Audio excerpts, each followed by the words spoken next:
ونؤمن به ونتوكل عليه ونعوذ بالله من شرور أنفسنا ومن سيئات أعمالنا من يهده الله فلا ونشهد أن لا إله إلا الله وحده لا شريك له في الخلق والأمر ونشهد أن سيدنا وسندنا ومولانا وقائدنا الأعظم والرسول الأكرم محمدا عبده ورسوله لا نبي بعده ولا رسول بعده ولا أمة بعد أمته صلى الله تعالى عليه وعلى آله وصحبه وبارك وسلم تسليما كثيرا كثيرا أما بعد فأعوذ بالله من الشيطان الرجيم بسم الله الرحمن الرحيم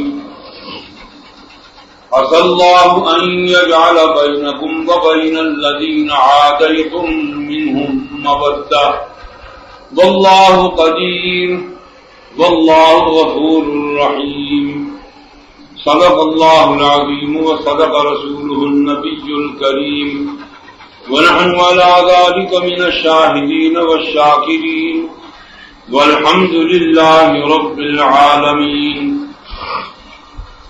بزرگوں، دوستوں، عزیزوں، کافی دنوں کے بعد حاضر ہونے کا موقع ملا ہے اور میرا دوست مستری عبداللہ گواہ ہے کہ میں دلی خواہش اور طلب رکھنے کے باوجود مجبوری کی وجہ سے یہاں نہیں آ سکتا. ایک تو سب سے بڑی مجبوری جو میرے مقصد اور عقیدے اور مشن سے تعلق رکھتی ہے وہ یہ ہے کہ جس جماعت کے ساتھ میری ساری زندگی گزر رہی اور جس جماعت کے ساتھ میرے والد رحمۃ اللہ علیہ کی پوری زندگی گزر گئی، ان کے دوستوں کی پوری زندگی گزر گئی، ان کے ساتھیوں رضاکاروں اور معاملوں کی زندگی گزر گئی، اس کا کام دین کا کام سمجھ کر میں کرتا ہوں اور اس سے مجھے اتنی فرصت نہیں ملتی کہ میں جمعہ مستقل طور سے پڑھا سکوں. بات سیدھی سی. اور حضرات کو معلوم ہے، بچہ جانتا ہے کہ میرا مجلس احرار اسلام سے تعلق ہے. میں اس کا ایک ادنا درجے کا خادم ہوں اور میں نے عہد کر رکھا ہے زندگی میں، جب سے میں نے اس جماعت کا فارم کو کیا ہے آج تقریباً 40 برس ہو گئے ہیں. اور اگر بچپن کی زندگی میں اس کی بچپن کے لیے بچوں کے لیے جو شاخ بنی تھی اس کی ممبرشپ کا تعلق ثابت کروں تو پھر 45-50 برس کے قریب میں گویا زندگی کا 9/10 حصہ جو ہے اس جماعت کے ساتھ وابستگی میں گزر گیا اور باقی کچھ دن باقی ہے. نہ معلوم کس دن پیغام اجل آ جائے گا. تو تمنا یہی ہے کہ جس دروازے پر زندگی کا اکثر حصہ قربان کر دیا باقی بھی اسی پر قربان ہو گیا. تو اس کی سلسلے میں تبلیغ، درس قرآن، تقریر، بات، ملاقات، یہ ان چیزوں کے سلسلے میں مجھے باہر جانا پڑتا ہے. اس بہانے سے اللہ تبارک و تعالیٰ مجھے رزق بھی دیتے ہیں، کچھ کتابیں لکھ جاتی ہیں، میری مزدوری ہو جاتی ہے، ساتھ جماعت کا کام نہیں. یہ جانا صرف تجارت کے لیے نہیں ہوتا. ہاں، اس ضمن میں میری تجارت بھی چھوٹی سی ہوتی ہے.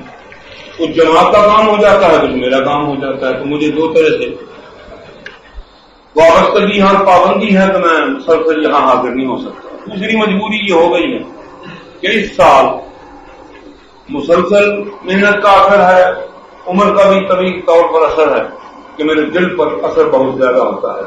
اس کی گرمی سے ذوق آفتاب ہے. جو چیز پہلے نہ تھی اب ہوتی. آدمی ہے پتھر کا بنا ہوا تو بھی پگھل جاتا. تو مجھے تو بہانا ہوتا ہے والد رحمۃ اللہ علیہ کی زندگی کو سوچتا ہوں تو سمجھتا ہوں کہ وہ پہاڑ تھے. میری حیثیت ان کے مقابلے میں ایک چھوٹے سے ٹیلے کی بھی نہیں کہ کیسے انہوں نے 40 برس ہندوستان کے گوشے گوشے میں بیان کیا اور رات سے لے کر صبح کی نماز تک 9 گھنٹے بیان کیا، جس میں بیٹھنے کی نوبت کبھی نہیں آئی، جلدی سے پانی کبھی نہیں مانگا، کبھی ہائے وائے نہیں کی، کبھی یہ نہیں کہا میں تھک گیا ہوں. اللہ اکبر، کیسی وہ زندگی تھی. اور خدا تعالیٰ کی شان ہے جب وہ کسی سے کام لینا چاہے تو ادنا درجے کے آدمی میں پہاڑی جیسی قوت پیدا کرتا ہے. وہ آدمی ہی لیکن ان میں خدا نے اتنی قوت رکھی کہ 100 آدمی مل کر اتنی محنت نہیں کر سکتے جتنی وہ کرتے. میں نے نقل تو ان کی ہے سنت پوری کرنے کے لیے. چند بار میں نے بھی ساری رات ایک وضو سے تقریر کی ہے الحمدللہ. عشاء کے وضو سے فجر کی نماز پڑھی ہے، ایک دفعہ نہیں 12 پڑھی. لیکن ان کی ساری زندگی کا عمل تھا میرا کبھی کبھی کا، میرا کیا مقابلہ ہے؟ تو اب یہ تکلیف ہو گئی ہے کہ دل پر اثر ہوتا ہے ذوق کی وجہ سے، پٹھوں کی کمزوری کی وجہ سے دل بیٹھتا ہے، اس لیے میں مسلسل محنت نہیں کر سکتا۔ آج بھی مستری صاحب مجھے مل کر آئے ہیں تو اس کے بعد میں سوچتا کہ تیار ہوتا ہوں، لیکن وہی کہتے تھی تو آخر میں نے دیکھا کہ 11:15 ہو گیا، جلدی سے اٹھا، غسل تو میں صبح کر چکا ہوں، اگر چلو سنت کی تاکید ہو جائے، پھر پانی بہایا اور بس تنگی کیا بالوں کو، چل پڑا۔ یہ باتیں درمیان میں آ جاتی ہیں، اس لیے گھبرایا نہ کریں، کسی کو ہمیشہ نہیں رہنا، کل من علیہا فان ویبقی وجہ ربک ذو الجلال والاکرام، نہ جانے کب وقت ختم ہو جائے گا۔ تو جب تک زندگی ہے انشاءاللہ تعالیٰ ٹوٹا پھوٹا وقت دیتا رہوں گا، اس کے بعد کے لیے اللہ مارے، خدا کسی اور ساتھی کو توفیق دے دے گا، وہ اس جگہ آ کر دین کا بیان کر دیا کرے گا۔ دعا کیا کریں کہ اللہ تعالیٰ جتنے دن رکھے صحت کے ساتھ، عافیت کے ساتھ، اور سچ بیان کرنے کی، سچ سمجھنے کی، سچ سمجھانے کی، اس پر عمل کرنے کی مجھے پہلے اور پھر آپ کو توفیق عطا کریں۔ میں نے اسی لیے برسوں سے مفتی عبداللہ کو کہا تھا کہ تم اپنے آپ کو مولوی سمجھو، بالکل محتاج نہیں ہو، جتنا دین جانتے ہو وہ بیان کرو، چاہے تم سے زیادہ جاننے والے درمیان میں بیٹھے ہوئے ہوں، تمہاری ڈیوٹی ہے، کوئی جماعت کی طرف سے جس کی ڈیوٹی لگے گی وہی بیان کرے گا۔ تو آج میں کوئی مستقل مضمون سوچ کر نہیں آیا، پچھلے سال سے حضرت فاروق اعظم رضی اللہ تعالیٰ عنہ اور امیر معاویہ رضی اللہ تعالیٰ عنہ، ان دونوں بزرگوں کی سوانح حیات کا مختلف حصہ دو مختلف اوقات میں نے بیان کیا۔ اس سے پہلے سید عائشہ صدیقہ سلام اللہ علیہ کی سیرت کی 2 سال قبل بیان کی تھی، کافی ساری کئی قسطوں میں وہ جمع ہوئی۔ تو آج دل چاہا حضرت امیر معاویہ رضی اللہ عنہ کی کرامات، فضائل، ان کی خدمات میں سے چند باتیں، 2-4 باتیں وقت پورا کرنے کے لیے میں تبرک کے طور پر بیان کر دیتا ہوں، تاکہ لوگوں کو جو بے خبری ہے، جو دلچسپی ہونے کے باوجود ان کی مکمل تجسس نہ ہونے کی وجہ سے، مکمل طلب نہ ہونے کی وجہ سے اور محنت نہ کرنے کی وجہ سے جو ان کو سوانح حیات نہیں ملتی، اور کچھ ملتا ہے تو وہ غلط سلط کتابیں پڑھتے ہیں، نتیجہ ان کو صحیح معلومات نہیں ہے۔ تو اس کمی کو پورا کرنے کی ایک ہی صورت ہے کہ یا اللہ تعالیٰ کسی کو لکھنے کی توفیق دے، تو لکھنے والے لکھ رہے ہیں۔ تمنا میری تھی کہ میں یہ کام کرتا، لیکن حالات سازگار نہیں، میٹیریل کچھ اکٹھا ہے، کچھ بیان کرتا بھی رہتا ہوں، لیکن جب جا بیٹھ کر لکھنے کی وقت کی مہلت نہیں، کام کاج ایسے الجھے ہوئے ہیں کہ میں وہ خدمت بیک وقت انجام نہیں دے سکتا، ورنہ اللہ نے ٹوٹا پھوٹا قلم بھی دیا تھا، زبان بھی دی۔ ایک بہت بڑی خصوصیات مختلف ہوتی ہیں ہر آدمی کے اندر، آپ کو یہ واضح رہنا چاہیے کہ اللہ تبارک و تعالیٰ نے جس آدمی کو جس کام کے لیے پیدا کیا ہے، لکھ لیں آپ کہ زندگی میں وہ کرے گا تو بہت کچھ، لیکن اس کا مین پوائنٹ، مرکزی مقصد، مطمع نظر، لائحۃ العمل، جو لفظ آپ کو کہیں، اس کا پالیسی چارٹ کر، اس کا طریقہ کار، جو کچھ بھی ہوگا وہ اثر اس مرکزی نقطے کی طرف ہوگا، اس جذبے کے اظہار کے لیے ہوگا، اس عمل کے لیے محنت کرنے کی خاطر اس کا وقت صرف ہوگا جس اصل کام کے لیے اللہ نے اس کو پیدا کیا۔ یہ میں نہیں کہہ رہا، خود حدیث رسول صلی اللہ علیہ وسلم صلی اللہ علیہ کیا کہنا چاہیے، بول پڑا کریں، آپ کو مسلمان ہیں، ہم بھی مسلمان ہیں۔ حدیث رسول صلی اللہ علیہ وسلم میں یہ بات خود آئی ہے وضاحت کے ساتھ کہ کلکم میسر لما خلق، تم میں سے ہر آدمی کو زندگی میں اسی کام کی زیادہ آسانی ملے گی جس کام کے لیے وہ پیدا کیا ہو۔ یہ کام تو تم بہت سے کرو گے۔ اب یہ مستری عبداللہ راج مزدور ہے، نہ اس کے رحم و گمان میں تھا، نہ اس کے چچا کے رحم و گمان میں تھا، نہ میرے رحم و گمان میں، میرے فرشتوں کو بھی خبر نہیں تھی کہ یہ شخص زندگی میں مجھے ملے گا، اور مجھے یہ بھی نہیں پتا تھا کہ اس کے بارے میں مرحوم کے اس کے بڑے بھائی سے وہ ابا جی رحمۃ اللہ علیہ کے ملنے والوں میں سے وہ کچھ بھی نہ ہوگا، مجھے فہم نہیں تھا کہ مستری عبداللہ سے میری ملاقات ہو گئی۔ کام یہ راج مزدوری کا کرتا ہے، روٹی کماتا ہے، اپنی محنت کر کے روٹی کھاتا ہے، الحمدللہ، حلال خور ہے، حرام خور نہیں، کسی کا ایمان نہیں کھاتا، اپنی محنت کرتا ہے، کھاتا ہے، لیکن اللہ تعالیٰ نے اس کو ایک کام کی طرف لگا دیا ہے، اور آپ دیکھیں کہ تیزی کانڈی چلانے کے باوجود یہ دین کی طرف لگ گیا، تو معلوم ہوا کہ اللہ کے ہاں اس کے لیے یہ نعمت مقدر تھی جو بڑے بڑے مولویوں کو اور ان کی اولادوں کو نصیب نہیں، بڑے بڑے سجادہ نشینوں کی اولاد کلیوں کے ہاں بیٹھی ہوئی ہے، بڑے بڑے سادات کے بیٹے پوتے نواسے بھانجے اور ان کے داماد اور ان کے سالے بہنوئی وہ چاقوؤں چوڑوں کے سربراہ بنے ہوئے ہیں، رستگیر بنے ہوئے ہیں. اور اللہ تعالیٰ جب کام لینے پر آتا ہے تو موچیوں سے، تیلیوں سے، بقالوں سے، کنجروں سے ان سے کسی کا کوئی ٹھیکہ نہیں ہے. اس لیے عبداللہ کو کیا معلوم تھا کہ مجھ سے خدا یہ کام لے، یہ معمولی کام نہیں. آپ کو چونکہ براہ راست کرنا نہیں پڑتا اس لیے آپ محسوس نہیں کرتے. اس سے پوچھیے جس کو 20 سال وابستگی کے ہو گئے ہیں میرے ساتھ، اور یہ مسجد کی 4 دیواری اس کو اٹھانی پڑی ہے. مجھے معلوم ہے کہ مجھے اس کو رستے میں کتنی مشکلات پیش آئے. کیا مسجدوں کی 4 دیواری اٹھانا بھی کوئی ایسا بڑا کام تھا؟ لیکن نہیں، جو کام جس طریقے سے ہم نے شروع کیا اس رستے میں مشکلات نہیں، پہاڑ. دشمنوں نے صدیوں کی محنت سے ہمارے قوم کے اندر، ہمارے اہل سنت والجماعت کے اندر وہ زہر بھر دیا ہے دل و دماغ میں. سوسائٹی میں وہ ڈیڈ لاک پیدا کر دیا ہے، افکار میں وہ تعطل پیدا کر دیا ہے، اعمال میں وہ رکاوٹیں کھڑی کر دی ہیں، ذہنوں کو اس طرح کٹ بنا دیا ہے، فکر کو اتنا زنگار آلود کر دیا ہے کہ صحیح العقیدہ کہلانے کے باوجود صحیح عمل کی طرف سننی چلتے نہیں. صحیح العقیدہ ہونے کی شرط ایک ہی سب سے بڑی شرط ہے کہ خدا کو سچا مانے، اس کی ذات اور صفات میں کسی کو شریک نہ مانے. اس کے 3 حصے ہیں. پہلا حصہ یہ، دوسرے یہ کہ حضور کریم کہہ دیجیے صلی اللہ علیہ وسلم کی ذات گرامی کو اور آپ کے واسطے سے سیدنا ابو البشر آدم علیہ نبینا علیہ الصلوۃ والتسلیمات سے لے کر حضرت مسیح ابن مریم روح اللہ کلمۃ اللہ، حضرت عیسیٰ بن مریم سلام اللہ علیہ اجمعین تک، ان تمام پیغمبروں کو آپ کی ذات گرامی سمیت آپ کے واسطے سے سچا کرنے، اور ان سب کا سردار خاتم النبیین قائد الاولین والآخرین سید الاولین والآخرین قائد النبیین والمرسلین قائد الغر المحجلین حبیب رب العالمین شفیع المذنبین رحمت للعالمین خاتم النبیین. کس کو سمجھے؟ حضرت محمد رسول اللہ صلی اللہ علیہ وسلم کو. یہ دوسرا حصہ ہے عقائد کا. اور تیسرا حصہ یہ کہ اب حضور کے بعد کوئی نبی آنے والا نہیں. عیسیٰ علیہ السلام اتریں گے آخری زمانے میں، لیکن اپنی نبوت چلانے کے لیے نہیں آئیں گے، انجیل کی تعلیم دینے کے لیے نہیں آئیں گے، ہمیں عیسائی بنانے کے لیے نہیں آئیں گے، بلکہ خود قرآن کریم جو شریعت لایا ہے اس پر خود چلنے کے لیے آئیں. معمولی بات ہے. آپ حضور کا مرتبہ اس سے اندازہ کریں کہ اپنے وقت کے جلیل القدر پیغمبر کو، جو خود صاحب کتاب تھا، جو خود صاحب شریعت تھا، اللہ نے اس کو اتنی فضیلت دی، اس کے لیے بھی یہ فرض ہو گیا کہ جب وہ حضور کے زمانے میں یا آپ کے ختم نبوت کے دائرے میں آئے تو وہ اپنی شریعت کا نام لینے کی اس کو اجازت دے. نام لے گا تو حضور کی شریعت، عمل کرے گا تو حضور کی شریعت کا.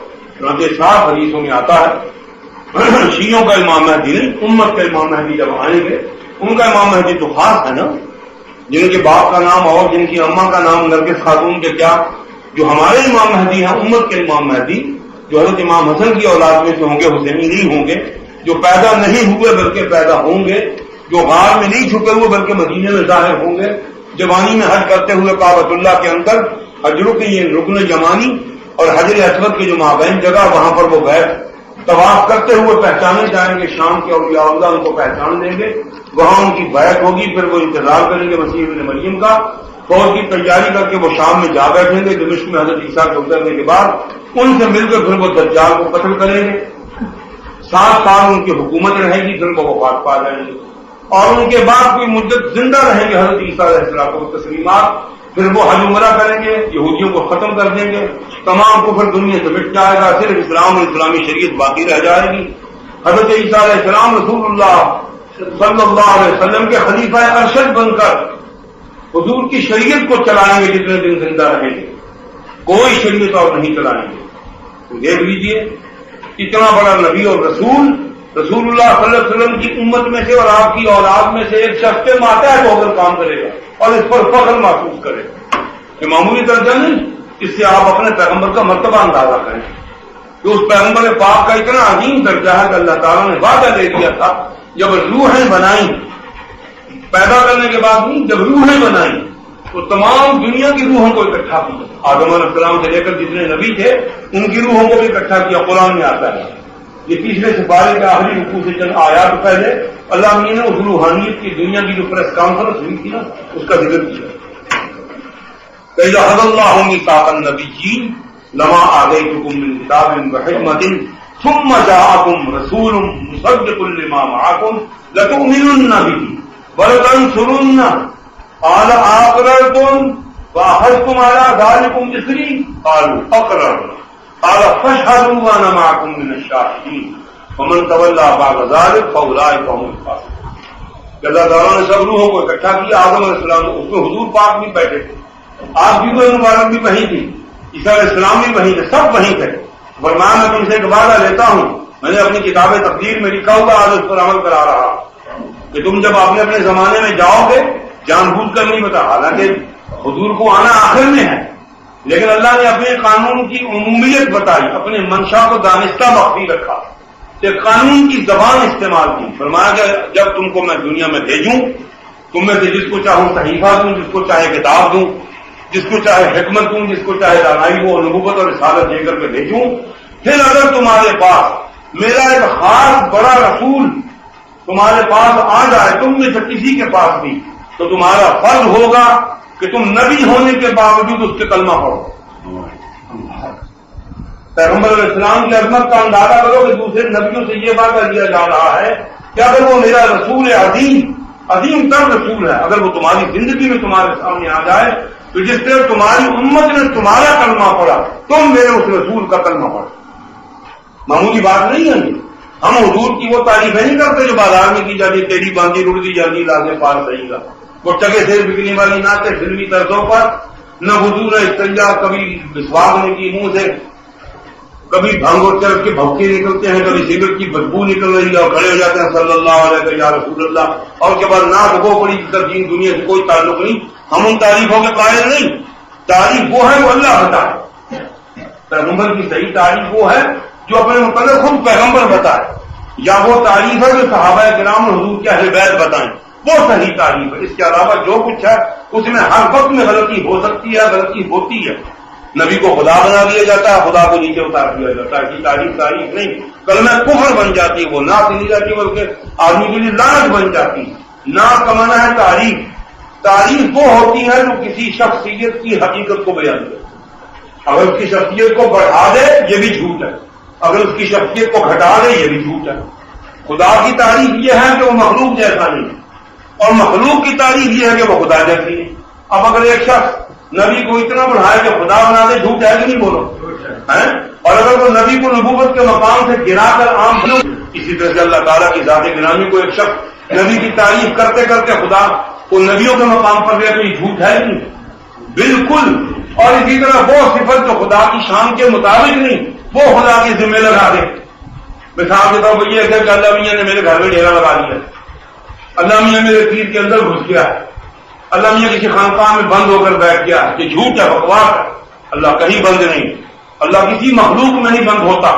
اللہ کی مخلوق اس کی قدرت کی پابند ہے, خدا کسی مخلوق کا پابند نہیں. تو دیکھو یہ خدا کے ذمہ غلط صفت, یہ بھی جھوٹ ہے نا. جو صفت خدا کی نہیں وہ اس کے ذمہ لگانا یہ بھی جھوٹ, اور جو صفت اس کی ہے وہ نہ بیان کرنا یہ بھی جھوٹ. تو اسی طرح نبیوں کی جو صفت اللہ نے فرمائی ہیں ان کو بیان نہ کرنا یہ بھی جھوٹ, اور جو نبیوں میں صفت نہیں وہ اپنی طرف سے پچر لگانا یہ بھی جھوٹ. اسی طرح سے حضور کے ازواج مطہرات جو اصل اہل بیت ہیں اور آپ کی آل اولاد اور آپ کے دوست صحابہ کرام, ان کی جو صحیح تعریف قرآن میں آئی ہے وہ کیا ہے کہ اللہ کریم نے سب سے بڑا, سب سے سچا, سب سے پکا مومن ان کو کہا ہے. اولئک هم المؤمنون حقا. یہ دو جگہ فرمایا, دو جگہ, نویں پارے کے تیسرے پاؤں کے ختم کے بعد سورۃ الانفال کے شروع میں, اور اس کے بعد 26ویں سپارے میں سورۃ الحجرات کے اندر وہاں اولئک هم الراشدون, جہاں اولئک هم المؤمنون حقا, کہ سچے مومن اگر ہیں تو یہ ہے. وہاں فرماتے ہیں صحیح الفطرت, نیک بخت, فطری طور پر سیدھے راستے پر چلنے والی دنیا میں اگر کوئی مخلوق ہے تو میرے محبوب کے ساتھ. اب اگر کوئی بدماش, کوئی زانی شرابی, کوئی غیر مختون, کوئی سبی تبررائی کا نام لے کر تجارت کرنے والا, کوئی سبی تبررائی, کوئی رافضی, کوئی اسماعیلی, کوئی کرمچی, کوئی باطنی, میں کہتا ہوں حتیٰ کہ کوئی جعلی سنی وہ کھڑا ہو کر کہے کہ میں صحابہ کو مومن تو مانتا ہوں, پکا نہیں مانتا, وہ خود بڑا بے ایمان ہے, وہ سیدھے قرآن کا انکار کر رہا. یا ان میں سے کوئی کہے کہ ہاں اہل بیت کو مومن تو مانتا ہوں لیکن صحابہ سے بڑا مومن مانتا ہوں, یہ بھی جھوٹ اور بکواس ہے. خدا نے ازواج مطہرات کو ساری کائنات میں درجہ اونچا دیا ہے، کسی اور عورت کو درجہ نہیں دیا۔ بات سمجھ آ رہی ہے آپ کی؟ فاطمہ الزہرا حضور کی بیٹیاں ہیں کہ نہیں؟ ان کی 3 بڑی بہنیں ام کلثوم، رقیہ، زینب حضور کی بیٹیاں ہیں، ان کو بھی وہ درجہ اللہ نے نہیں دیا جو نبی کی بیویوں کو دیا۔ اب کسی کا زور ہے، کسی کے بابا کی جاگیر ہے، اس کے گھر کی خیرات ہے کہ وہ اپنی مرضی سے خیرات کو کم بانٹے گا؟ لقب خدا نے دیا ہے۔ خدا نے فرما دیا لستن کاحد من النساء ان اتقیتن، اگر تم میرے بتائے ہوئے دین پر صحیح چلتی رہو گی تم جیسی دنیا میں کوئی عورت نہیں ہو سکتی۔ اب ایک شیطان 14ویں صدی میں کہتا ہے کہ نہیں فاطمہ ان سے بڑی تھی، فاطمہ بیٹی ہے رسول کی، سر آنکھوں پر ہماری ماں ہے، بہت بڑی عزت ہے اس کی، وہ جنت کی نوجوان عورتوں کی سردار ہے، بالکل کوئی شک نہیں، لیکن وہ اپنی ماؤں سے بڑی نہیں ہو سکتی۔ یہ قرآن کی نص سے کبھی کے خلاف ہے، بات سمجھ نہیں؟ آپ یاد رکھو گے نا۔ اب اگر تم کو وہ کہے کہ فاطمہ جناب سیدہ سلام اللہ علیہ بھنگ پی کر کوئی کالی پگڑی باندھ کر یہ سفید پگڑی باندھ کر کل میڈیا آ جائے اور بک بک کرے، جوتا مارو منہ پر، نہیں مار سکتے، مسجد سے نکالو اس کو، کیا کر جھوٹ بکتا ہے وہ، قرآن کا صریح قرآن کا انکار کر رہا ہے۔ خدا کہتا ہے دنیا میں نبی کی بیوی ہو تم جیسی کوئی عورت نہیں، اور یہ کہتا ہے فاطمہ سے بڑی ہے۔ بولو یہ جھوٹا ہے کہ نہیں؟ کذاب ہے کہ نہیں؟ یہ قرآن کا منکر ہے کہ نہیں؟ اس کو بات مت سننا، اس کا کے منہ پر تھپڑ نکالو، اس کو خبیث کو اپنے مارے چلا، جھوٹ بکتا ہے۔ خدا کا اٹل فیصلہ ہے کہ وہ قیامت تک کوئی ماں ایسی بیٹی نہیں جنے گی جو محمد کی بیوی سے مرتبے میں کر کر ختم ہو گیا، چاہے نبی کی بیٹی ہو، چاہے نبی کی سالی ہو، چاہے نبی کی اماں ہو، چاہے نبی کی دادی ہو، چاہے نبی کی پھوپھی ہو، کوئی آ جائے اب نبیوں کی بیویوں سے مرتبے میں زیادہ کوئی اور پیدا، اور جو پہلے بھی تھی وہ بھی ان کی برابر اونچی کہو کرتے کیوں نہیں ہو سکتی، ہوں گی نہیں۔ جو کہتا ہے وہ جھوٹ بولتا ہے، وہ کذاب ہے، بے ایمان ہے، وہ قرآن کا منکر۔ حدیث کی بات نہیں، قرآن کی رائے۔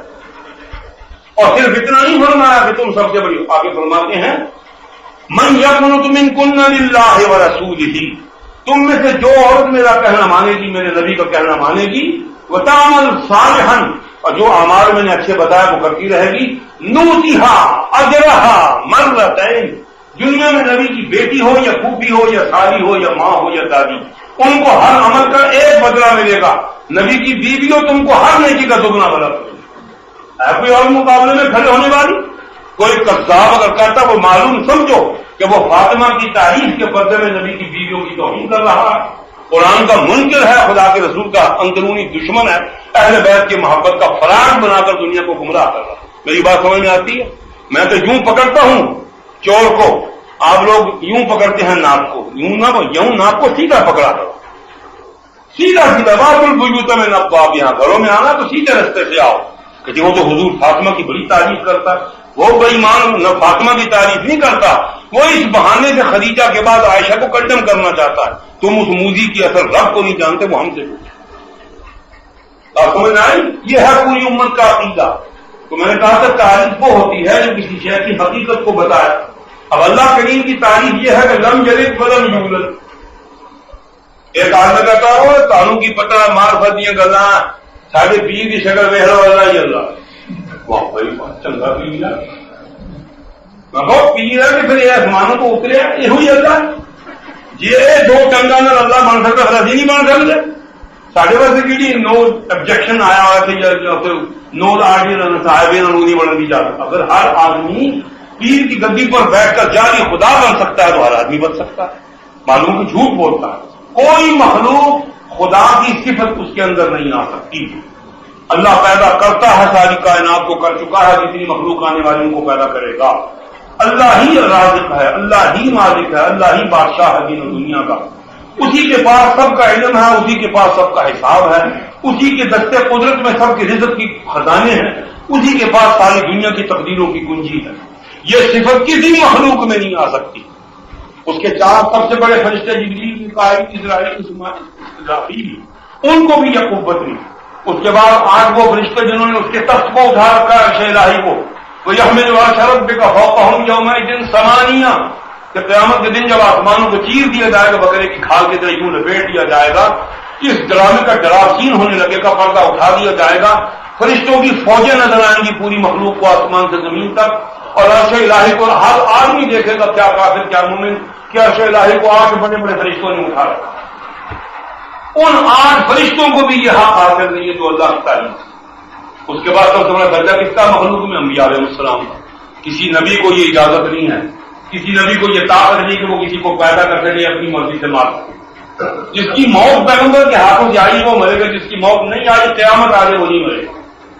ابو جہل کو حضور نے اپنے دستے مبارک سے قتل نہیں کی، نہیں نہ کیا، حضور کے ہاتھوں سے اس کی موت نہیں آئی، پھر پیغمبر نے قتل کر لیا؟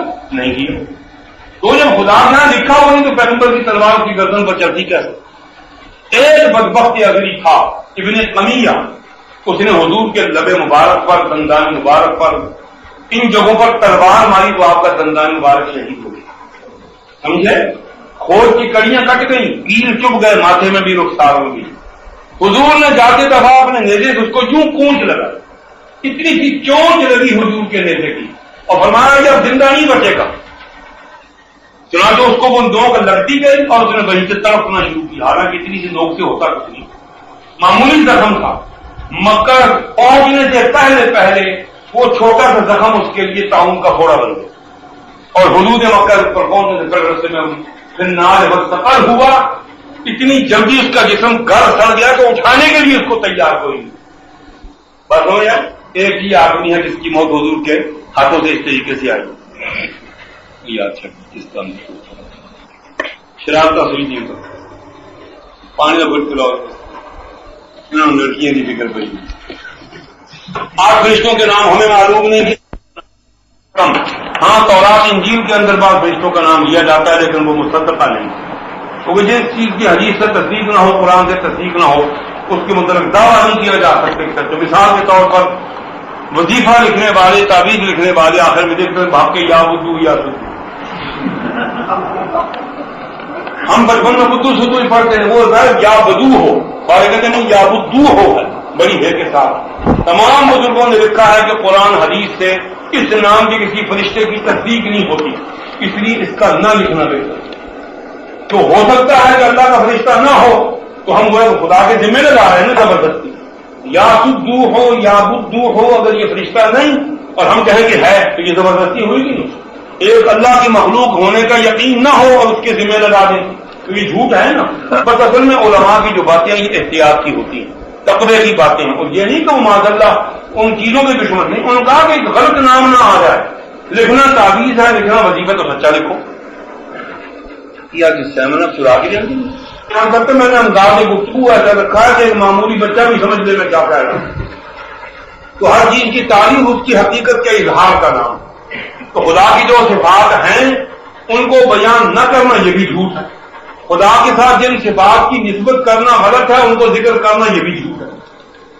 یہ کہنا کہ خدا آدمی کے پردے میں آ جاتا ہے، خدا نبی کی شکل میں آ جاتا ہے، خدا فرشتے کی شکل میں آ جاتا ہے، یہ کہنا بالکل کفر ہے، چٹا کفر ہے۔ جس نے کہا وہ پکا کافر بے ایمان ہو جائے گا، چاہے وہ کتنا تصویر کیوں نہ چلاتا ہو، ماتھے پر محراب کیوں نہ ہو، لمبی زلفیں بھی رکھی ہوئی ہوں، سرما بھی لگایا ہوا ہو، عطر کی شیشی سر میں بھی لگا رکھی ہو، پچھلی طرف بھی مر رکھی ہو، تاکہ جہاں بیٹھوں اور تک کہیں وقتاں والے جتنے پہلے میں تھلیوں میں خوشبو ہی ہوتی ہیں۔ ایسے ایسے بدماش بھی پھرتے ہیں، جان کے جتنا نہیں کھاتے کو خوشبو لاتے رہتے تاکہ اٹھیے دلوں کی کہیں ان سے تھلیوں خوشبو نکلتی ہے۔ بڑے بڑے لپاٹی بدماش دنیا میں موجود، ہم ان کو پیر نہیں مانتے، پیر کہیں بسم اللہ کے گھر کا چھانتا ہے۔ ایسے پیروں کو ہم خوب اچھے تھے، پیر نہیں ہے، سب شیطان کے چیلے ہیں۔ بات یاد رکھنا۔ اور نبی کی تعریف یہ ہے کہ نبی ہوتا آدمی ہے، یاد رکھو کبھی بھی فرشتہ نبی بن کر نہیں آئے، ایک کبھی بھی کوئی اور مخلوق نبی بن کر نہیں آئے، دو کبھی بھی عورت نبی بن کر نہیں آئے۔ بات سمجھ آئے؟ جب نبی آئے گا انسانوں میں آئے گا، نہ فرشتہ ہوگا، نہ جن ہوگا، نہ درخت ہوگا، نہ پتھر ہوگا۔ نبی جب آئے گا پہلی بات کیا کہ انسان ہوگا، دوسری بات کیا ہے مرد ہوگا۔ ما ارسلنا من قبلک الا رجالا نوحی الیہم وما ارسلنا قبلک الا رجالا نوحی الیہم۔ کہ محمد نہ آپ نئے نبی ہیں نہ پہلے نئے نبی، اللہ نے تو وضاحت فرمائی آپ سے پہلے بھی جن کو ہم نے نبی بنا وہ بھی مرد تھے اور آپ بھی مرد ہیں۔ اور تیسری بات کیا، جب نبی آئے گا عورت نہیں ہو، اسی کا منفی پہلو ہے۔ اب پازیٹو نیگیٹو ہے نا، مرد ہے تو یقیناً عورت نہیں ہے، لیکن شاید کوئی شک کر دیتا کہ شاید آ جائے، عورت کوئی نیک ہے تو اس کے پاس فرشتہ اللہ کا کوئی اور پیغام لے کر تو آ سکتا ہے، لیکن وہی لے کر بولو کبھی نہیں آئے۔ مریم صدیقہ کو فرشتہ ملا بھی نہیں، گھر کے اوپر کوٹھے پہ مشرق کی جانب بیٹھی ہوئی تھی، بیچاری دھوپ سینک رہی تھی، جبریل علیہ السلام پہنچ گئے، السلام علیکم، گھبرا گئی۔ پیغمبر کی خاندان کی حضرت موسیٰ کے بھتیجی ہیں، رشتے میں حضرت زکریا کی بھانجی ہیں، پیغمبر دادی ہیں، اتنی نیک خاتون پاک دامن نوجوان عورت، وہ کہتی تم کہاں؟ انی اعوذ بالرحمن منک ان کنت تقیا، میرے گھر میں تو غیر مرد کبھی آ گئے، تو کہاں سے داخل ہو گیا؟ وہ تو کام میں بھی چاہتی کہ جو مجھے پکڑتا ہے اس پر زیادتی کرتا ہے۔ ان کا بالکل نہیں، انا رسول ربک، نہ میں گنڈا بدماش ہوں، نہ چور ہوں، نہ ڈاکو ہوں، نہ کود کر آیا ہوں، میں تو میرے خدا کا پیغامبر ہوں۔ لأہب لک غلاما زکیا، اللہ نے میری ڈیوٹی یہ لگائی ہے کہ تجھ کو ایک پاکیزہ پاک فطرت بچہ دینے کے لیے آیا۔ اور وہ اور پریشان، ان کا اس کا واضح مطلب ہے کہ مجھے یہ شادی کرنے کے لیے اس سے آیا، اور ان کو خالو جان حضرت زکریا نے پابند کر رکھا تھا عبادت کے لیے، کیونکہ ان کی والدہ نے منت مانی تھی کہ یا اللہ میرے پیٹ میں ہی ہو، جس طرح ہوتا ہے درویش ہے بھائی مسجد پہ بیٹھا ہے، کہتے ہیں نا مسجد میں درویش بیٹھا، درویش بن کر اللہ کے گھر کی خدمت کرتی تھی۔ اس دور میں اس کو عبرانی میں کیا کہتے تھے؟ مریم، کیونکہ حضرت مریم کے لیے ماں نے نیت یہی کر دی تھی کہ وہ مسجد اقصی کی درویش بناؤں گی، اس کو کسی دنیا کے کام میں نہیں لگاؤں گی، اس لیے ان کا نام ہی مریم رکھا گیا کہ درویش نہیں، فقیر نہیں، اللہ کی فقیر نہیں ہے۔ تو حضرت مریم صدیقہ کے پاس فرشتہ آیا لیکن وہی لے کر نہیں آیا، سمجھ آ گئی؟ اور کام کے لیے آیا کہ تجھے خدا نمونہ بنانا چاہتا ہے، خدا تیرے وجود کو معجزات کا مرکز بنانا چاہتا ہے، خدا بتانا چاہتا ہے کہ میں میاں بیوی کو ملا کر بھی اولاد دیتا ہوں اور چاہوں تو بغیر خامن کے بھی دے سکتا ہوں، جیسے بغیر بیوی کے بھی اولاد ہو سکتی ہے، سمجھے؟ اللہ نے کر کے دکھایا۔ آدم علیہ السلام کی اولاد ہوئی جو پہلی اولاد کی شکل میں، وہ بھی جو حوا ان کی پسری سے نکلی، تو حضرت آدم کی کوئی بیوی تھی؟ بولو، اس وقت میں تو کوئی بیوی نہیں تھی۔ جب حضرت آدم کو جنت سے اتارا گیا تو اس وقت میں بیوی حوا ساتھ تھی، لیکن جنت میں رہتے ہوئے حضرت آدم کی بائیں پسری کا آپریشن ہوا، حضرت حوا اندر یوں پیدا کی گئی جس طرح ماں کے پیٹ میں بچہ ہوتا، تو آدم علیہ السلام کی کوئی بیوی تو نہ تھی اس وقت میں، ان کا اپنا پیٹ تھا، یہ بائیں جو تھی نا سائڈ، اس کے اندر حضرت حوا کو پالا گیا۔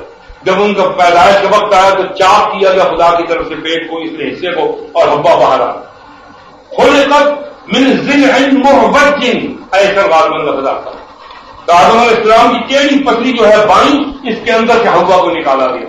کہنے والے کہتے ہیں کہ اسی لیے آج تک ہر آدمی کی بائیں سائڈ کمزور ہے، کہ اس کے اندر جو قوت تھی وہ حضرت حوا کی پیدائش کی وجہ سے اوپر کمزور ہوئی، تو حضرت آدم کی وہ کمزوری ان کی پوری اولاد میں قیامت تک چلتی جائے گی، یہ بات کمزور ہوگا۔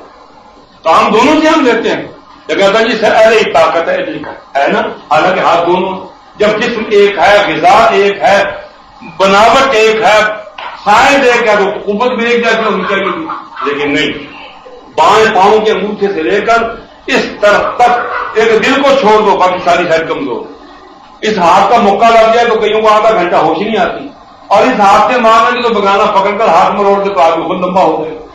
فرق ہے دونوں میں ضرور، عام طور پر حضرات لمبے ہی ہو جاتے ہیں بائیں ہاتھ آگے کرتے کرتے، اور اگر وہ بہت زیادہ تیز ہو، اس لیے عبداللہ کے کہنا جی کھبچو ہے کھبچو، بعض تیز ہو جاتے ہیں ان کا بائیں ہاتھ خوب چلتا ہے، کہنا جی یہ کھبا ہے کھبچو ہے، انہیں کہ بچپن تو سیکھ لیا کھبے ہاتھ میں تیزی کہانی چلتی ہے، ہم سے تو لکھا نہیں، میں نے دیکھا بعض آدمی کو بائیں ہاتھ سے لکھ رہا ہے۔ ہمارے رہنما حضرت مفکر حضرات رحمۃ اللہ علیہ کو 1926 میں جب امبالہ جیل کے اندر ان کو کھڑی ہتھکڑی لگائی گئی تو ان کا ہاتھ شل ہو گیا تھا، یہ تھا 24 گھنٹے کے لیے وہ ہاتھ کھڑے کر دیے، حالانکہ وہ خود sub inspector C I D police سے پہلے، نتیجہ کہ یہ دائیں ہاتھ شل ہو گیا، تو انہوں نے پھر بائیں ہاتھ سے لکھنے کی مشق کی، میں نے ان کا بائیں ہاتھ سے لکھا ہوئے تحریریں پڑھی، بات سمجھ آ رہی؟ یہ ضمنی باتیں ہیں کہ جو خدا کی وصف ہیں ان کو بیان کرنا شریعت، جو خدا کے وصف نہیں ہیں ان کو بیان کرنا جھوٹ اور کفر۔ اسی طرح چھوڑو اس بات کو، چھوڑو اور کچھ نہ کرو، یہ کوئی چیز میں بیان نہیں کروں، غلط مطالبہ ہے، فضول وقت ضائع کرنے والی، میں جو کہتا ہوں مجھے وہ کہنے دو۔ اور اسی طرح جو صفات نبی کے اللہ نے بتائی ہیں وہ بیان کرنی تو یہ ایمان ہے، اور ان کو چھوڑنا اور کچھ اور گھڑنا یہ کفر ہے۔ خدا نے نبی کو آدمی بنایا، اگر کوئی یہ کہتا ہے نبی آدمی نہیں، ہم پوچھیں گے پھر آپ آدمی ہیں؟ ہم ایسا کہنے والے کو خود جانور کی نسل سمجھیں کہ وہ آدمی کا بچہ نہیں جو نبی کو آدمی نہ کہے. خدا کہتا ہے میں نے آدمی بھیجا، وہ کہتا ہے آدمی نہیں، تو پھر وہ خود جانور کا بچہ ہوگا جو ایسا کہتا ہے. خدا جو نبی ہو ہم کو آدمیوں سے بھیجتا ہے. ایک دوسرا، خدا نے جب نبی بھیجا مرد بھیجا، عورت نہیں بھیجی. اور یہ دو صفات ہیں. اور کسی نبی کو خدائی اختیارات نہیں دی، کسی نبی کو خدائی نے سانج ملانے کا موقع نہیں دیا. ایک دو باتیں. تیسری بات یاد رکھنا جو عام طور پر بعد میں نہیں بتائی جاتی بلکہ الٹی پھلٹی باتیں سنائی جاتی ہیں، نوجوانوں کو، غریبوں کو، ان پڑھوں کو بے گمراہ کیا جاتا ہے. کہ نبی کے اختیار میں سب کچھ ہے. لکھ لو، قرآن کی نص قطعی ہے. اللہ کے نبیوں سے کہلوایا گیا کہ تم کہو کہ کوئی معجزہ ظاہر کرنا ہمارے بس میں نہیں. ما لنا ان نأتیکم بسلطان الا باذن اللہ. ہم میں طاقت نہیں کہ ہم اپنی مرضی سے معجزہ دکھا سکیں. خدا کا حکم ہوگا، وہ اجازت دے گا تو ہمارے ہاتھوں سے معجزہ ظاہر ہوگا. ہم معجزہ نہیں دکھا سکتے. اور یہاں کیا کہا دیتا ہے؟ اور یہ اعلامیہ نے سارا کچھ نبی نے دیتا ہوں، آپ اکیلا ہو کے ریسٹ کر رہے ہو. بکواس کی قسمیں ہیں، بکواس کی قسمیں. یہ کلمہ کفر ہے. خدا کہتا ہے میں ہر وقت میں مستعد ہوں، جیتا جاگتا ہوں، نہ سوتا ہوں، نہ اونگتا ہوں، نہ تھکتا ہوں. یہ بکواس کرتے ہیں کہ خدا فارغ ہو چکا ہے. جو خدا کو فارغ کرتا ہے وہ خدا اور رسول پر تہمت باندھتا ہے، بکواس کرتا ہے، وہ جھوٹ بولتا ہے. یہ کلمہ کفر ہے. بات سمجھ آئی؟ 13واں سپارہ ہے، سورت ابراہیم ہے، تیسرا پاؤ ہے. قرآن کی نص قطعی ہے جو میں کہہ رہا ہوں. اس کو چھوڑ کر اگر کوئی شخص تصوف کے پردے میں پیلی مریدی کا جال پھیلا کر، 2 گز لمبی داڑھی رکھ کر، 17 گز کی پگڑی باندھ کر اگر لوگوں کو دھوکہ دیتا ہے، سرما لگا کر، زلفیں لمبی لٹکا کر، پیر پکوڑی شاہ بن کر ہم اس کے منہ توڑ دیں گے ایسے خبیث کا جو بکواس کرتا ہے. یہ خدا کے رسول پر تہمت نہیں.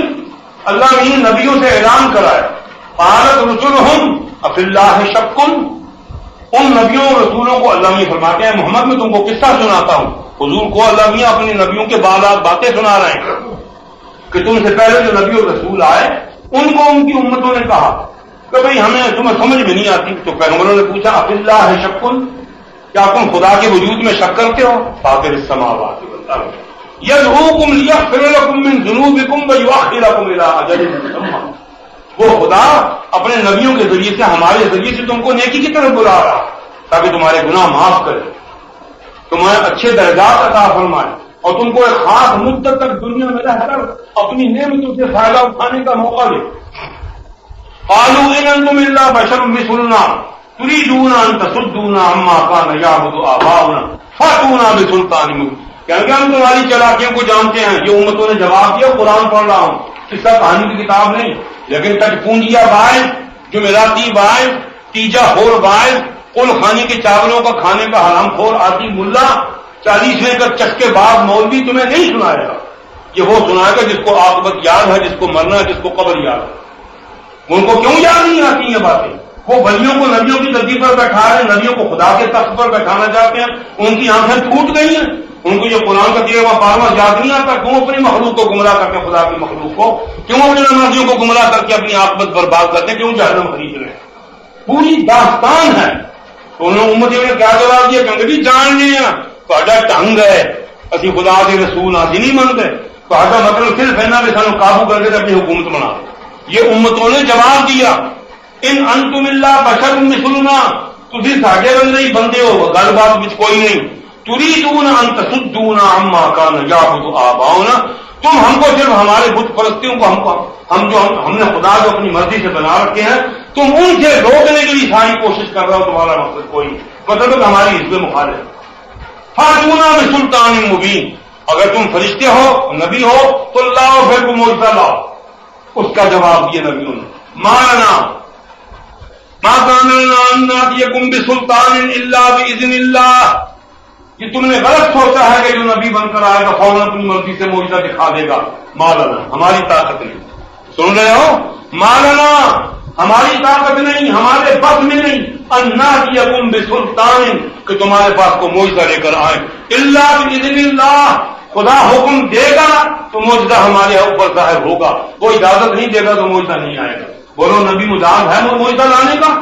بولو نبی اپنی مرضی سے معجزہ دکھا سکتا ہے؟ نہیں. لیکن ایک بات یاد رکھنا، کہ معجزہ جب دکھائے گا نبی دکھائے گا، ولی نہیں دکھا سکتا۔ اب الٹا ادھر نبی کی صفت کیا ہے کہ معجزہ جب ظاہر ہوتا ہے کس کے ہاتھ پر ہوتا ہے؟ نبی کے ہاتھ پر، لیکن ظاہر کب ہوتا ہے؟ جب اللہ اجازت دے اور حکم دے۔ باتیں سمجھ آ گئی؟ تو اب اگر کوئی کشف کہے سائیں اونچ شاہ صاحب، سائیں ببوت شاہ صاحب، سائیں ہمت علی شاہ صاحب، سائیں خدمت علی شاہ صاحب، سائیں اللہ علی شاہ صاحب، انہوں کو جاؤ نظر کم ہو جائے گی، آسمان پاڑ کے رکھ دے گا۔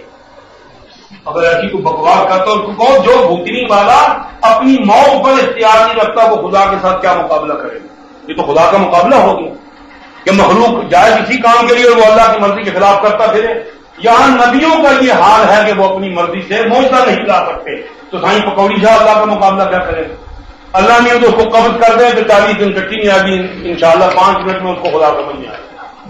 ایک بھگندر کا گھوڑا نکالنے کا سوراخ ہو جائے، ساری عمر آپریشن کرا کے اپنی سرین کو کھا جائے، وہ اس کو بھگندر سے آرام نہیں آئے۔ بواسیر کا دورہ ڈال دے، ساری عمر آرام نہ، اس کو پتہ چل جائے کہ وہ پکوڑی شاہ ہے کیا۔ بات سمجھ آ رہی؟ ایسے پکوڑی شاہ، توڑی شاہ، وصولی شاہ کا کوئی اعتبار نہیں۔ ولی ہونا چاہیے، ولی اس کو کہتے ہیں جو صحابہ کا پیروکار۔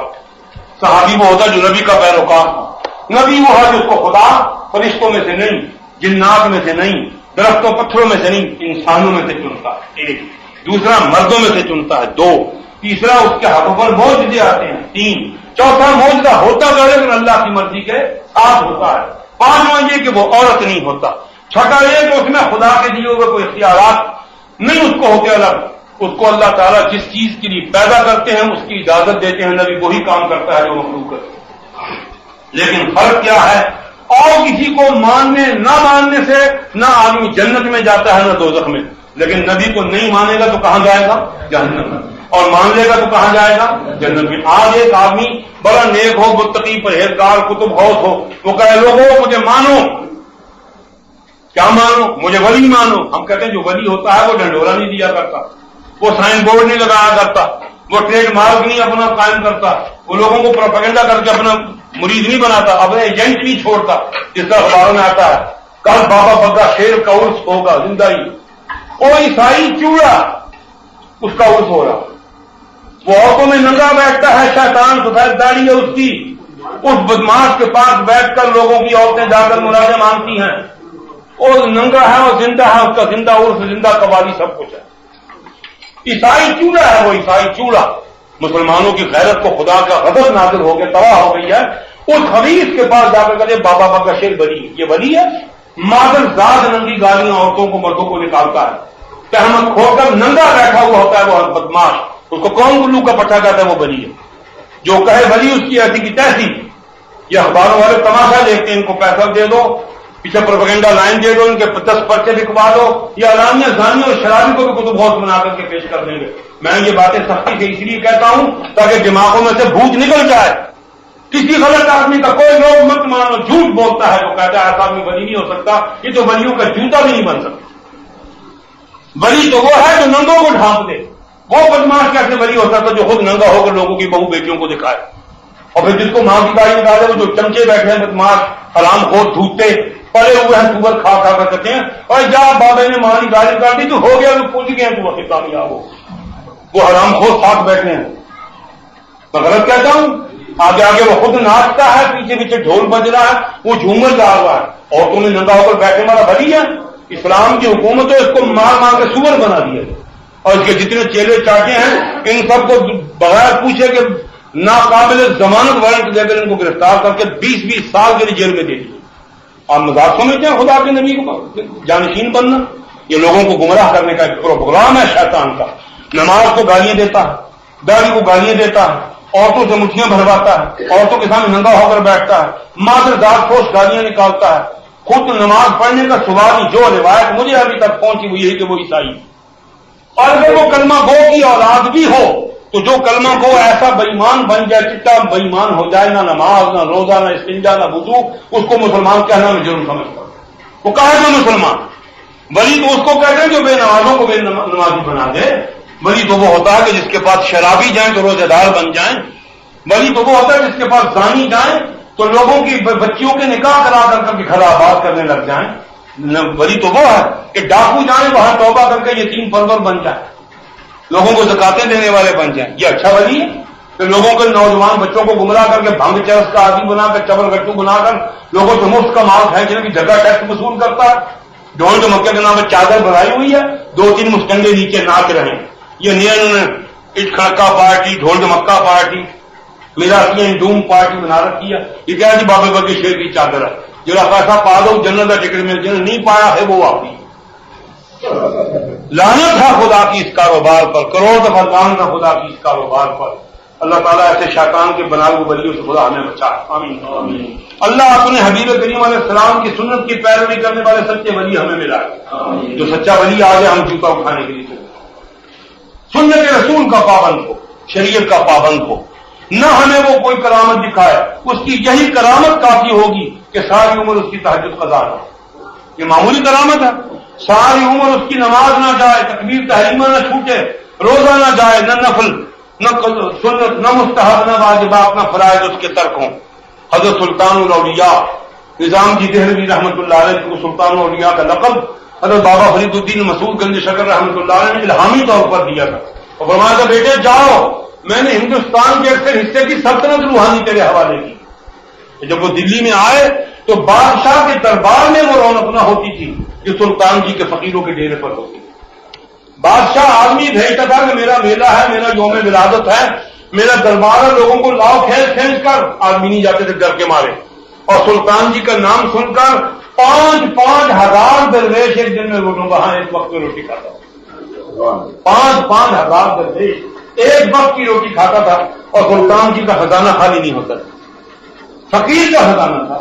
پتا سلطان جی کی زندگی کا ہو بھلی میں بتاؤں، ان کی تقریباً 80 سال کی عمر ہوئی ہے اور تقریباً 18-20 سال کی عمر میں وہ خلیفہ بن کے حضرت بابا فرید الدین مسعود گنج شکر کے 60 برس تک مسلسل روزہ رکھا۔ لاؤ ولیوں کو دم نہیں لگی ہوتی، ولی اللہ کے بندے ہوتے ہیں، ان کا عمل ہوتا ہے سامنے۔ وہ بابا بگا شیر نہیں، وہ سلطان الاولیاء ہے، ان کا لقب پڑ گیا ولیوں کا بھی بادشاہ۔ کوئی شک نہیں ایسا آدمی ولیوں کا بادشاہ نہیں ہوگا تو اور کون ہوگا؟ ہم 30 دن روزے نہیں رکھ سکتے، اس شخص نے رمضان اور غیر رمضان کو ایک بنا دیا، اور خود نہیں تمام خلفاء جو دسترخوان پر بیٹھتے تھے وہ بھی سارا سال روزہ دار رہتے تھے۔ لاؤ ولی، ہم ایسے ولیوں کو ولی مانتے ہیں۔ آج چلو سلطان جی کا نام آ جائے، کوئی بے ایمان ہوگا جو ان کا احترام نہ کرے، ہم تو ان کی برکت سے دعائیں کرتے ہیں اللہ تعالیٰ کے دربار میں کہ یا اللہ اس اپنے نیک بندے کے نیک اعمال کی برکت سے ہمیں بھی بخش۔ یہ ہے ولی، سلطان الاولیاء اس کو کہتے ہیں ولی۔ حضرت محی الدین اجمیری، سمجھ آئی نا، ابو الحسن علی اجمیری، مخدوم بہاؤالدین زکریہ ملتانی، حضرت حمید الدین حاکم، یہ ہے ولی۔ شاہ خوب اللہ، شاہ کریم اللہ جہان آبادی، شاہ قمیس القادری، شاہ کمال کیسروی، شاہ جلال الدین کبیر الاولیاء پانی پتی، حضرت ابو علی قلندر پانی پتی، سید قطب حاصلی، علاؤالدین علی احمد صابر کلجری، یہ ہیں اولیاء اللہ۔ حضرت قطب الدین بختیار کاکی، حضرت خواجہ خواجگاں باقی باللہ، مجدد الفسانی، شاہ ولی اللہ، یہ لوگ ہیں اولیاء اللہ۔ بات سمجھ آ رہی؟ شاہ حسکری، شاہ مجید علی، مولانا خلیل احمد مہاجر مدنی، مولانا حسین احمد مدنی، مولانا رشید احمد گنگوہی، مولانا محمد قاسم ننوبی، مولانا شاہ اسماعیل شہید، مولانا مملوک علی، مولانا ذوالفقار علی دیوبندی، مولانا شیخ الہند محمود حسن دیوبندی، ان کو کہتے ہیں اولیاء اللہ کہ جن کو دیکھ کر صحابہ کا وجود یاد آ جائے۔ انور شاہ، جن کے متعلق ان کے ماحول کے زن و مرد کی یہ گواہی ہے کہ ایسا معلوم ہوتا تھا کہ ان کو گناہ کا تصور بھی کبھی نہیں آیا۔ ماں کے پیٹ سے جس سے نبی معصوم پیدا ہوتا ہے، وہ شخص زندگی میں اس شخص کو کسی نے اونچا لفظ بولتے نہیں سنا، گالی دینے کا تصور بھی نہیں تھا، اور ہم بلی دکھا۔ بات سمجھ آ رہی؟ ہاں، بابا بگا شیر، کالا شیر نہیں ہو سکتا، بابا ہے بگا شیر، اور بگا شیر اصل میں بڑی اعلیٰ قسم کا ہے، ٹائیگر اس کو کہتے ہیں، وائٹ ٹائیگر، وہ بنگال میں ہوتا ہے 11 فٹ لمبا، وہ نایاب قسم ہے۔ ہاں نہیں، میں مذاق نہیں کرتا، آپ سمجھیں گے کہ کیوں نام یہ رکھا گیا، اس کی اہمیت بتانے کی، جھوٹ ہم نہیں مانتے، ہم کہتے ہیں یہ شیطان کا چیلا تو ہو سکتا ہے، خدا کا ولی نہیں ہو سکتا۔ نبی ولی تو وہ ہے جو ظالموں کو، فاسقوں کو، فاجروں کو تربیت کرنے کے بعد پکا مومن بنا، ولی تو وہ۔ سلطان جی رحمت اللہ علیہ کے دربار میں جو لوگ ان کے ساتھ کھانا کھاتے تھے وہ اپنے وقت کے خود قطب اور غوث تھے، لیکن ان کے سامنے یوں بیٹھے تھے جیسے طفل مکتب۔ ولی کہتے ہیں شیخ عبد القادر جیلانی کو کہ جن کی خدمت میں جو ان کے خلیفے بیٹھتے تھے وہ خود کتب اور غوث تھے مختلف علاقوں کے، لیکن تاریخ میں آتا ہے کہ جب ان کے سامنے بیٹھتے تھے تو حضرت شاہ جلال عبد القادر جیلانی کی عظمت اور حیبت یہ ہوتی تھی کہ ان کتبوں اور غوثوں کی گردنیں جھکی ہوتی تھی، طفلان مکتب کی طرح، پرائمری کے بچوں کی طرح وہ اپنے گھٹنوں میں سر دے کر بیٹھ کے آنکھ اٹھا کر ان کو دیکھ لی۔ یہ ہے بری کہ جن کی نگاہ کرم ہوئی اللہ تعالیٰ نے ان کے ذریعے سے لاکھوں کو رنگ دی۔ کون ولیوں کا منکر ہے؟ کیونکہ ولی ہو تو صحیح، بقا شیر کو ولی میں نہیں مانتا۔ وہ قمر الدین ننگا پھرتا تھا اس کی خانقاہ بن رہی ہے، یہ ولی ہے؟ اس کو ولی کہتے ہیں؟ لوگوں کا دماغ خراب ہو گیا، جو چوٹڑوں پر پڑ کر نکلا مولویا پہنچے ہاتھ نہ لائی ساڑ کے رکھ دو، کہ کیوں دوزخ کا تم بات پوچھنا آپ کہیں پھونک دو گا؟ کیوں حضرت ابلیس تو میں خلیفہ ہے، پھونک دو گا ابلیس انچارج ہے دوزخ ڈال کر میں تو کی خیال ہے؟ یہ ولی اللہ ہوتا ہے؟ ننگ تھنگ پاگل تھا، ایک عورت کے عشق میں مبتلا ہوا، اس سے شادی نہیں ہو سکی یا وہ اغوا نہیں ہوئی، پاگل بن گیا، مچڑا پاگل تھا۔ میں کہتا ہوں کو کچھ نہیں تھا، مجھے دیکھ کر ایک طرف ہو جاتا تھا، دو دفعہ میں کہا تو بات ہی نہیں آؤں گا، زنانیاں ننگزیز دکھان تن شرم نہیں آنی، رستہ چھوڑ کر دوسری طرف ہو گیا۔ سب کچھ وہ سمجھتا تھا، جس دکان پر کھڑا ہو کر 20 بوتلیں پی گئے ولی، میں نے 10 کیوں نہیں پیاؤں گا؟ اور وہ 20 پیاؤں گا، میں نے 10 پیا دو، جی بوتلوں پینا ہی بلایا کی نشانی تو میں نے 10 پلا ادھا ولی میں ہوں گی، 1.5 بوتل میں پیتے میں تو تیسری پینے کی امید کوئی، وہ بھی پی جاتا نکلنا۔ جی بڑا پہنچے مولوی جی تمہیں نہیں پتا ہے، آج انہیں 50 روٹیاں کھا دی، میں کہتے گاما جی بھی کھا سکتی، کمال کی گڑی کا کمال تو یہ کہ نہ کھائے اور پھر زندہ رہ کر دکھائے۔ سلطان جی رحمت اللہ علیہ نے 60 سال روزہ رکھا ہے مسلسل، ان کے ہاں رمضان غیر رمضان کا فرق مٹ گیا، درویشوں کو رنگ دیا اس رنگ میں، ناممکن تھا کہ خانقاہ میں کوئی خلیفہ یہ درویش ہو اور وہ بغیر روزے کے ہو۔ اور افطار کس سے ہوتا تھا؟ کھجور کے 3 دانے اور شربت کمیٹی کا ایک کوزہ، اور سحر کے وقت میں حسب توفیق دال سبزی یا گوشت گائے کا یا بکری کا جو مل جائے وہ خلفاء کو ملتا تھا، اور درویشوں کی ہنڈیاں بالکل ایک جیسی پکتی تھی۔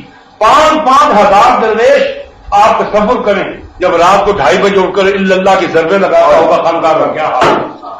ان کی ضربیں سن کر بادشاہوں کی نیندیں حرام تھیں، یہاں بابا بکر شیر کی پڑھ کے سن کر کتے بھونکتے ہیں اور تو ہوتا تھا، ابھی حجر والے بابا آیا کتے پکڑ لگ پڑیں گے، مگر جس کے قبالیہ پارٹی آ گئی ہے، ریسپشن کمیٹی آ گئی ہے، وہ کرنا کہ نام لائے لو، انہوں نے بابے جو اسے قبالی کرایا کرو نہ کرو، ریکارڈ کر کیس کا حکم سناؤ کہ حضرات کتا صاحبان بابا بکر شیر کو ریسپشن کر رہے ہیں، استقبال کر رہے ہیں۔ خدا تعالیٰ ہدایت دے اور توفیق دے بات سمجھنے کی۔ تو بات دور چلی گی، مجھے کہنا کچھ ہوتا ہے، بات کچھ بن جاتی ہے۔ حاجی جی نے کہتے تین بجنے والے سکے میں روکی جی نہیں بھی بجنے تا نہیں بچ، اسی واسطے تو میں آؤں گا نہیں، میں نے پتا میرے یہاں تین ضرور بچے۔ ہاں جی آدمی تھک جائیں جی، تھک کے تھی بھی تھوڑا بہت پڑا، تھی میرا لحاظ کر رہے ہو نہیں، حقیقت ہے مجھے آپ لوگوں پر ناز، میں سمجھتا ہوں میرے دوست عزیز آتے ہیں میری وجہ سے میری نارباب آتے ہیں، سب سن جاتے ہیں، کون کسی کے پاس بیٹھتا ہے کون کسی کی سنتا ہے، اللہ آپ کو جزائے خیر عطا کرے۔ 10 منٹ میں ایک بات کہنی ہے وہ کہہ کر بس کر دوں، تو میں کہہ رہا ہوں کہ کسی کی صحیح تعریف یہ ہے کہ جو حقیقت اس کی ہے وہ کھول دو، تمہیں یاد رہے گا جو کچھ میں نے بیان کیا، اللہ کی ذات اور اس کی صفات کی توحید، جو وصف انسانوں کے مخلوق کے ہیں خدا کے ساتھ کو جوڑو گے، خدا کے ساتھ انصافی ظلم ہوگا۔ وہی کبھی واپس آ جاؤں تو صحابہ کرام کی تعریف کے سلسلے میں نے کہا تھا کہ صحابی کی تعریف قرآن نے مختصر کر دی، جب سب تعریفیں چھوڑ کر ایک تعریف قرآن نے کی، اولئک هم المؤمنون حقا، 1 کروڑ تعریفیں ایک طرف اور اللہ کا فرمایا ہو یہ لفظ ایک طرف۔ اللہ فرماتے ہیں کہ میرے علم کے مطابق تجھے خدا سے بڑا عالم ہے۔ آدمی کسی کے متعلق تاریخی فکرہ کو کہے تو وہ کہنا یار تم اپنی دیکھنے کی گل کرنا ہے، اور کیوں اندر ہو جانے تمہیں نہیں پتا، کہتے ہیں نا یہ اس کے کیونکہ مخلوق کا علم کمزور ہو سکتا ہے، مخلوق کے رستے میں کوئی رکاوٹ ہو سکتی ہے، مخلوق کو شبہ ہو سکتا ہے، مخلوق کے ساتھ دھوکہ ہو سکتا ہے، خدا کو بھی دھوکہ ہو سکتا ہے نہیں، خدا کے علم میں کوئی رکاوٹ ہے؟ خدا کو کسی چیز کے علم حاصل کرنے کی ضرورت ہے، اس کو سب کچھ معلوم۔ اللہ کا علم ہر لحاظ سے مکمل اور کامل ہے۔ جب وہ فرمائے کہ اولئک هم المؤمنون حقا کہ سچے مسلمان ہیں ہی صحابہ، تو بولو ان کے بعد اب کوئی اور بڑا مسلمان ہو سکتا ہے؟ اللہ کا خطبہ یاد رکھو، یہ 9واں سپارہ ہے، 4واں پاؤ شروع ہوتا ہے سورۃ الانفال، اس میں یہ لفظ آتے ہیں غزوہ بدر کا ذکر ہے. اللہ کریم نے صحابہ کی تعریف فرمائی ہے یہاں سے. یسألونک عن الانفال، اے محمد صلی اللہ علیہ وسلم یہ آپ سے مال غنیمت کے حصوں کے بارے میں سوال کرتے ہیں، عطیہ جو ملنا اس کے سوال کرتے ہیں. قل الانفال للہ والرسول، ان کو کہہ دو کہ یہ مال غنیمت یا جو فے کا مال غنیمت کا مال ملتا ہے یہ اللہ کا مال ہے، اللہ کے رسول کا مال ہے، وہ جس طرح چاہیں گے تمہیں دیں گے، تمہیں پوچھنے کی ضرورت ہے. فاتقوا اللہ، اللہ سے کا لحاظ کرتے رہو، اس کی اطاعت کرتے رہو. انما المؤمنون الذین اذا ذکر اللہ وجلت قلوبهم، فرماتے مومن تو وہ ہوتا ہے جو خدا کا نام لے کر اس کے فضل و کرم کی امید رکھنے کے باوجود اس کے جاہ و جلال سے ڈرتا رہے، اللہ سے مطالبے نہ کرے، اپنا کو حق نہ سمجھے، اپنا کو روح نہ سمجھے، بلکہ خدا کے سامنے اپنی تمام خدمت اور محنتوں کے باوجود ڈرتا رہے کہ نہ معلوم جو کچھ میں نے کیا کہ قبول بھی ہوگا کہ نہیں. امید رکھے فضل و کرم کی لیکن خدا سے ڈرتا رہے. کیوں کہ جو ہمارے دل میں ہم کو اس کا خود اتنا علم نہیں جتنا ہمارے دل کا خدا کو علم. ہم جہاد بھی کریں ہو سکتا ہمارا دل صاف نہ ہو، ہم نماز پڑھیں ہو سکتا ہمارا دل صاف نہ ہو، ہم روزہ رکھیں حج کریں زکات میں ہو سکتا دنیا داری کی نیت ہو، اللہ سے بھی چھپ نہیں سکتی. ہماری اس لیے آدمی کو خدا سے ڈرتے رہنا چاہیے، اس کا لحاظ رکھنا چاہیے. الذین یتوکلون یقیمون الصلاۃ ومما رزقناہم ينفقون، مومن وہ ہیں جن کے دل ایسے ہوں جو خدا پر بھروسہ کریں، نماز کے نظام کو پابندی سے قائم رکھیں اور زکوٰۃ کا جو سسٹم ہے مالیات اور اقتصادیات کو جو اسلامی نظام کا شعبہ ہے اس پر صحیح طور سے عمل کرتے رہیں، زکاتیں نکالتے رہیں، عشر دیتے رہیں، صدقۃ الفطر دیتے رہیں، منت مانی ہے تو دیتے رہیں، بیت المال میں جو ٹیکس لگائے ہیں وہ دیتے رہیں، اللہ تعالیٰ نے جو حکام ذمہ لگائے ہیں وہ دیتے رہیں، بیویوں کا مہر ادا کرتے رہیں، اپنے بچے بچیوں اور اپنی بیویوں کو مال وراثت کا حصہ دیتے رہیں. یہ اللہ کی طرف سے حکام ہے نا. جو ایسا کریں گے اولئک هم المؤمنون حقا. اور یہ سب کس کی تعریف تھی؟ قصہ کون سا قصہ ہے؟ غزوہ بدر کا قصہ ہے، مال غنیمت کا. تو مال غنیمت کس نے حاصل کیا تھا غزوہ بدر میں؟ بولو صحابہ نے. اور یہ غزوہ بدر میں لڑائی کس نے کی تھی؟ کفار سے، صحابہ نے. تو جن کا ذکر ہے انہی کے متعلق تعریف ہو رہی ہے. آخر میں فتویٰ دیا کہ جن میں یہ صفات ہیں وہی سچے مومن ہیں. اور وہ کون تھے؟ وہ کون لوگ تھے؟ صحابہ تھے. تو معلوم کہ یہ ساری تعریف صحابہ کرام کی ہے. آگے فرماتے ہیں لہم مغفرۃ ورزق کریم، کوئی پوچھ پچھاڑ نہیں ہوگی، میں ان کو پیش کی بخش چکا ہوں. ابھی بھی کوئی بدماش کہتا ہے ان سے پوچھ پچھاڑ ہوگی؟ پوچھا جائے گا سبائیوں کو، پوچھا جائے گا رافضیوں کو، برائیوں کو، پوچھا جائے گا اسماعیلیوں کو، باطنیوں کو، قیمتیوں کو، ائمہ اہل بیت کو خدا رسول سے زیادہ بنانے والوں کو، رسول سے امام اماموں کو بڑھانے والوں کو، اور رسولوں کو خدا سے بڑھانے والوں کو، خدا کو رسولوں سے کم درجہ دینے والوں کو، ان کو پکڑا جائے. صحابہ کو کم تو اللہ میں سرٹیفکیٹ دے رہے ہیں، نو آبجیکشن سرٹیفکیٹ کہ ان پر کوئی اعتراض نہیں. میں نے ان کا نامہ اعمال، ان کی تقدیروں کو میں نے پڑھا ہوا ہے کہ یہ اندر سے فطرتاً صحیح وقت میرے پاس. لہم مغفرۃ ورزق کریم، میں نے ان کے لیے وہ نعمتیں تیار کی ہیں کہ ویسا بہترین رزق کی دنیا میں کہیں مل نہیں سکتا. اللہ کا فتویٰ ہے یہ قرآن کریم. تو حضرت علی نے معاویہ کی سوال بیان کرنا چاہتا تھا، سوال نہیں ایک بات بس، وہ ولی بھی ہوگا. اس لیے امت کا عقیدہ یہ ہے کہ صحابہ سے بڑا ولی دنیا میں اور کوئی نہیں. ولیوں کو اللہ تعالیٰ جو اعزاز بخشتے ہیں ان میں سے ایک اعزاز یہ ہے کہ جیسے نبیوں کو معجزہ دیا جاتا ہے ولیوں کو کرامت دی جاتی ہے. حضرت امیر معاویہ رضی اللہ عنہ کی ایک کرامت وہ ہے جو یہاں 18 برس سے میں بیان کرتا رہتا ہوں، دانستہ بارہا بیان کیا کہ حضرت محمد بن مسلمہ صحابی ہیں. علیحا ایک شہر ہے، علیحا، جس کو آج کل یہودی جریکو کہتے ہیں. فلسطین کے نقشے میں آپ دیکھیں ایک شہر کا نام ہے جریکو، انگریز بھی جریکو کہتے ہیں، عبرانی میں اس کا تلفظ ہے جریکو، عربی میں لکھا ہوا علیحا، انگلش میں اور آج کل کے یہودی اسپیلنگ میں اس کو کیا کہتے ہیں؟ جریکو. وہ فلسطینیوں سے چھین کر اس وقت یہودیوں کے قبضے میں جا چکا ہے. اس شہر کی مسجد میں صحابی حضرت محمد بن مسلمہ سوئے ہوئے تھے. تو اچانک دوپہر کے وقت انہوں نے شیر آتے دیکھا. یہ اس کتاب میرے پاس پڑھی ہے علامہ ابن حجر مکی رحمۃ اللہ علیہ کی، اس کے اندر یہ حوالہ موجود ہے، جس کا چاہے دل چاہے وہ لکھ سکتا ہے. تو شیر آتے ہوئے دیکھے، میں بارہا یہ حکایت بیان کر چکا ہوں. تو وہ گھبرائے، وہ تلوار لے کر اٹھنا چاہتے تھے کہ شیر ہے، آخر درندہ ہے، کتنا بھی وہ مانوس کیوں نہ ہو جائے وہ مار دھاڑ کرے گا، پھاڑے گا. تو وہ شیر نے جب دیکھا وہ شیر نہیں تھا، میں سمجھتا ہوں اللہ کا فرشتہ تھا جو بھیس بدل کر آیا. حضرت محمد ابن مسلمہ کا ایمان کا امتحان بھی ہو گیا اور اللہ تعالیٰ نے امیر معاویہ کی عزت افزائی بھی کر دی. اس شیر کو اللہ نے آدمی جیسی زبان بخشی، اور جب انہوں نے دیکھا کہ محمد ابن مسلمہ تلوار سنبھال تو بول پڑا. وہ کہنے لگا تم جانتے ہو میں کیا کرنے آیا ہوں؟ کہ مجھے تو معلوم نہیں، کیونکہ میں اللہ کی بھیجی ہوئی مخلوق ہوں اور تم کو بتانا چاہتا ہوں کہ جاؤ معاویہ کو یہ کہہ دو. لفظ اتنے کہا اذهب اخبر معاویہ، جاؤ معاویہ کو خبر دے دو. کیا خبر دے دو؟ کہ انہ من اہل الجنہ، کہ وہ نبی کا صحابی وہ جنتی ہے. وہ حیران ہوئے. محمد بن مسلمہ فرمانے لگے کون سا معاویہ؟ کیونکہ معاویہ نام کے 2-3 اور آدمی بھی گزرے ہیں عرب میں تو بہت ہیں، لیکن معاویہ بن نضلہ بھی ایک صحابی ہیں. معاویہ بن نضلہ بھی ایک صحابی. نون ضاد لام ہیلا، کتنے زیل اور نضلہ نہ پڑھ دینا کہ کل ملا کے کہنا کہ معاویہ بن زکام بن نضلہ یہ نہ بنا دینا. کہ پتا کوئی نہیں، علم سے پڑھ پاٹے نہ کہ لوگ بہت زیادہ پڑھ کے سامنے آؤں گا کر نہیں. کوئی ٹاٹے پر کہیں پڑھا ہے، کوئی سوئی گیس تک پڑھا ہے، علم بہت بھگتا پہ آ گیا.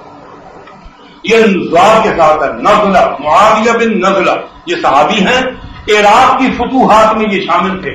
اور اگر زندگی رہی، اگر جمعہ میں دعویٰ نہیں کرتا، ممکن ہے مجھے کراچی جانا پڑ جائے، لیکن جس دوسرے جمعے میں بھی آیا تو مجھے یاد کرا دیجیے گا. اس نام والے صحابی کی ایک اور میں عجیب و غریب قصہ بتاؤں گا جو شاید یہاں دیا تھا.